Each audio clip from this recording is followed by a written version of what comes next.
हरड़े का चूर्ण शरीर में एक ऐसी औषधि के रूप में काम करता है कि पेट का, आंतर का, गैस, कब्जियत, पित्त सभी को कंट्रोल में कर लेते हैं। हरड़े ऐसे तो दो प्रकार की होती है। ऐसे तो आयुर्वेद में मैंने 4 से 5 प्रकार की पढ़ी है, लेकिन मेन दो प्रकार की होती है। एक छोटी हरड़, एक बड़ी हरड़। छोटी हरड़ जो है वो पेड़ पे जब आती है, उसका फल आता है तो उसका बीज बनने से पहले जो गिर जाता है नीचे, उसको छोटी हरड़ कहते हैं। रेशक के लिए ये हरड़ बहुत उपयोगी है। और बड़ी हरड़ जो होती है उसको काबुली हरड़ भी कहते हैं। ये अच्छी तरह से खिलाया और मोटी चरवाहा होती है। काबुली हरड़ इसलिए कहते हैं कि पेड़ पहले काबुल में से ही यहाँ आया है, इसलिए उनको काबुली हरड़ कहते हैं। काबुली हरड़ कहने का और दूसरा कोई भावार्थ नहीं होता है। हरड़ गैस, पित्त, कब्जियत इस सभी के लिए बहुत हितकारी है। हरड़ का ऐसे तो बहुत सारा नाम दिया गया है।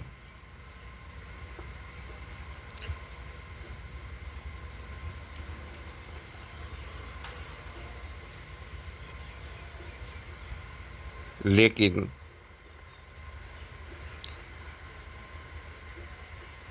विजया भी कहते हैं, रोहिणी भी कहते हैं, पुतना भी कहते हैं, अमृता भी कहते हैं, अभय भी कहते हैं, जीवी भी कहते हैं और चेतकी भी कहते हैं। इतना नाम हरड़ का दिया गया है।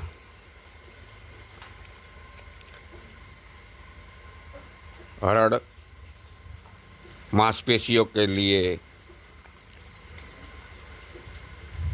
और जुलाब के लिए बहुत हितकारी है।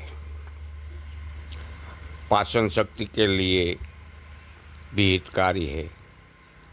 आँख के रोगों के लिए भी बहुत उसका सेवन किया जाता है।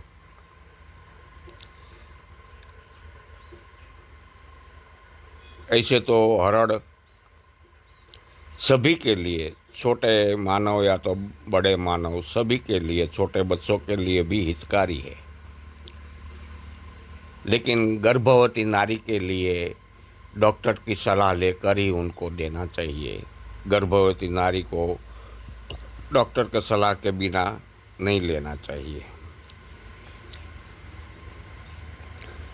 हरड़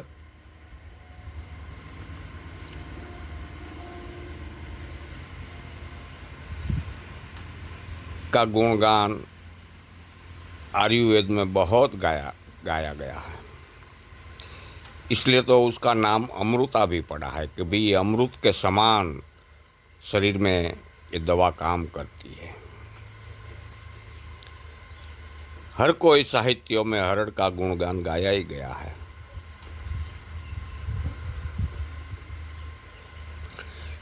पेट में पाचन नहीं होता है तो इसके लिए भी हरड़ बहुत काम की है।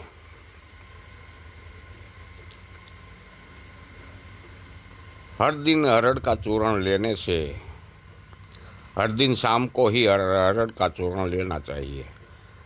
हर दिन शाम को सोते समय गुनगुना पानी से 1 चम्मच हरड़ लिया जाए तो कभी उनका शरीर में कभी कोई रोग आएगा ही नहीं। पेट और रोगों के लिए भी बहुत विशेष काम करती है। पेशाब में के लिए भी बहुत फायदेमंद है। हृदय रोग, अस्थमा, बवासीर, एनीमिया और दांतों के रोगों के लिए भी बहुत फायदेमंद है अरहर का चूर्ण। अरहर का पत्ता जानवरों के लिए भी बहुत फायदा है। अरहर में नाइट्रोजन, कार्बन, कैल्शियम पाया जाता है। इसमें बहुत सारा टैनिक एसिड भी होता है, गैलिक एसिड होता है, कैबुलिक एसिड होता है, म्यूलेज एसिड होता है। ये सभी एसिड शरीर के लिए बहुत फायदेकारक है। ग्लाइकोसाइड भी उसके के अंदर होता है। एस्कोकार्बिक एसिड, कार्बोहाइड्रेट, ये सभी एसिड भी इसमें पाया जाता है। प्रोटीन भी इसमें पाया जाता है। जो भी मानव को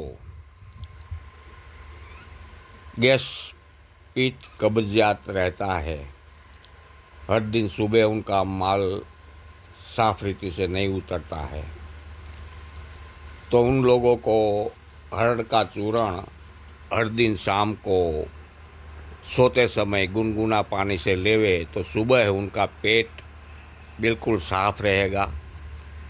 आंतर में से जूना मल होगा वो भी उनको रेस द्वारा निकाल देंगे। जूना मल को तो आंतर में टिकने ही नहीं देंगे और पाचन क्रिया को भी बराबर सुव्यवस्थित रखते हैं अरहर का चूर्ण। इतना ही गुणकारी है अरहर का चूर्ण, बहुत ही शरीर के लिए फायदेमंद है।